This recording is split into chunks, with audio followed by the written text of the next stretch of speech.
Hello, everybody. Welcome back to this episode of Quick Strike. Welcome back to the Bay Bolts channel. My name is Michael Wax. I'll be doing a solo episode today as Jake, my other co host, cannot join me. But let's talk about the Lightning's fifth win in a row. This one coming against the Dallas Stars with a 2-0 final.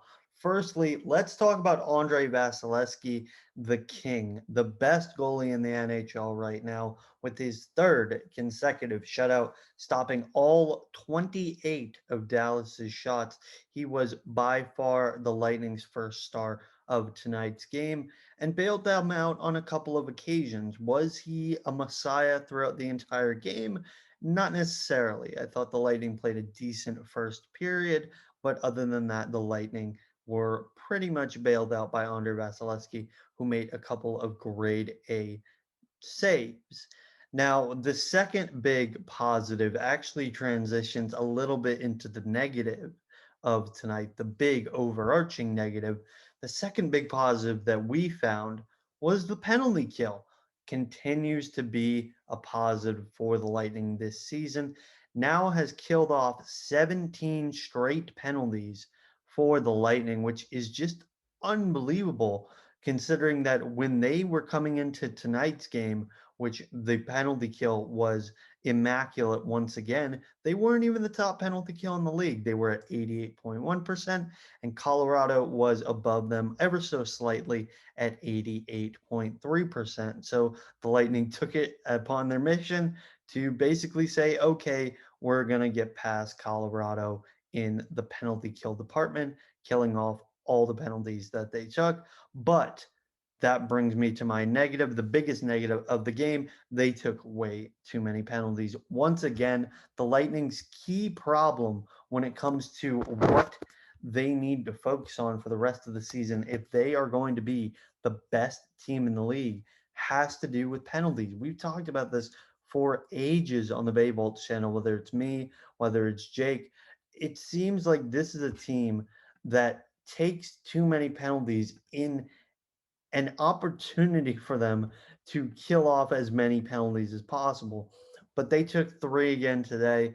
One of them, I understand people's frustrations. The Braden Point second penalty, excuse me. Where was the call? I'm not really sure.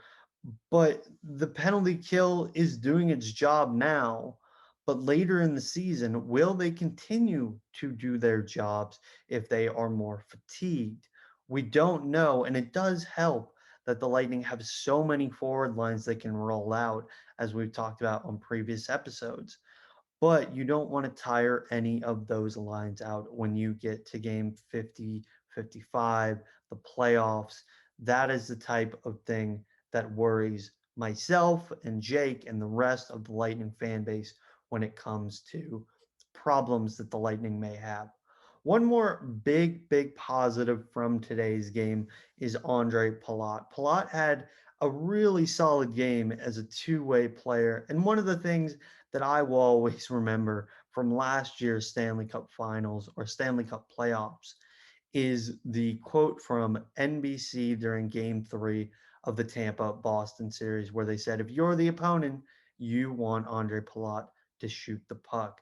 Since then, Andre Palat has had 20 goals in 36 games, which is impressive for anybody not named Austin Matthews or Connor McDavid. It's just an unbelievable stat for Andre Palat through last year's playoffs and the beginning of this season. Had a very solid two-way game overall today. Really made sure to keep the puck in the offensive zone, and when he couldn't, keep it in the neutral zone, not allowing Dallas to get their third of the ice. Another slightly smaller positive. I really like the game of Ross Colton today. It was his second game of the year. He was drawing in for Alex Volkov, and Volkov has not been generating as many chances as he was a couple of games ago, especially after scoring 3 goals in 2 games. But Colton replaces Volkov and really makes it a point to forecheck, which is something you'd see all the time when it comes to the second line, the third line, the fourth line. He really is buying into this system and what he's been taught in practice by John Cooper and the assistant coaches.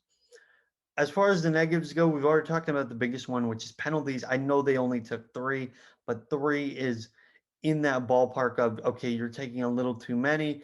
They were goaded into Dallas's game, I thought, a decent amount, which is one of the reasons why they struggled so much on the penalty kill or when it came to taking penalties. This is something where I think it's getting better every single game. But in this game, you don't want to take three penalties, and you don't want to, especially take a penalty, get that guy out of the penalty box, and then take another penalty, which is what we saw with Braden Point. One of the biggest negatives from me in this game, and I'd love to hear your guys' comments in the comment box down below. I thought Alex Killorn had one of the worst games in the Lightning lineup at all this season. It really felt like he was off balance, which is something that he's been working on ever since it seemed like he came to the NHL level. Was disjointed, was often off sides, was just not in the best position to succeed at most of the opportunities that he had. And if you're in a 1-0 game for the majority of the game, and I know that Yanni Gord made it 2-0 at the end with the empty net goal, but if you're in a 1-0 game, you have to capitalize on the opportunities that you're given. And when Alex Killorn missed the empty net by hitting the post on the other side of the blue line with over a minute to go, that really felt like the exclamation point on what was just a terrible game. Now, again, my eyes could be deceiving me. I'd love to hear from you guys in the comment box down below what you thought about this game. That's just what I saw with my own eyes. And one more slightly smaller negative had to do with the amount of shots they put on net. Lightning only put on 18 shots on goal with a goaltender in net. Yes, they got a power play goal. However, they also missed the net 20 times tonight. Anytime that you are below 20 shots and you are not helping yourself by continuously missing the net, getting your shots blocked, going wide, it's just a situation where this is going to bite you. And it really felt like at times, even though Dallas wasn't necessarily controlling play because the Lightning won the faceoffs, they dominated in the blocks category. The teams were 50-50 in terms of the giveaways. I can't say that it didn't feel like Dallas was going to eventually capitalize on their opportunities because they had 28 shots on net, whereas the Lightning only had 19. So, again, this is the problem. I think that is a one game issue, but it's an issue that needed to be addressed tonight. Thankfully, Andrei Vasilevskiy was up to the task.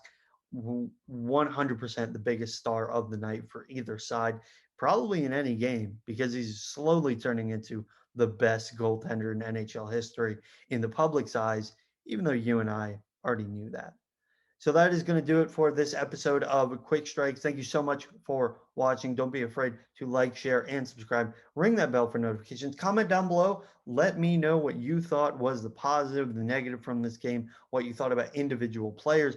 Love to hear from you in the comments down below. We'll respond to all your comments. Also, be sure to follow us on Facebook, Instagram, Twitter, all our social media platforms at Bay_Bolts for all the news, notes, and game recaps. Most of the time, I'm doing the game on Twitter. Come hang out with me. Come ask questions during intermission. Let's follow the Lightning's journey throughout the 2020-2021 season.